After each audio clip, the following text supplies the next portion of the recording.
para Guaraní Tabarandú, de mi querido hermano Juan Ramón Fariña. Te comunico que el evento realizado en forma conjunta con la Biblioteca del Congreso, el Conservatorio Superior de Música Manuel de Falla y la UNESCO fue un éxito extraordinario. Concurrieron muchísimas personas ligadas a la UNESCO, a instituciones educativas de carácter universitario, y todos tuvieron un juicio muy valioso con relación al evento. Se encontraron con la sorpresa de que todas las explicaciones que hemos dado desde las culturas originarias han tenido el rigor de una explicación científica comprensible.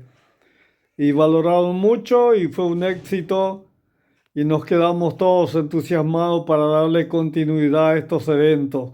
Esto fue el primero con motivo del decenio de las lenguas indígenas y vamos a darle para adelante. Éxito, Juan Ramón, con todo tu espacio, con todo tu programa y felicitaciones a la gente de la Tierra Colorada. Un abrazo muy grande.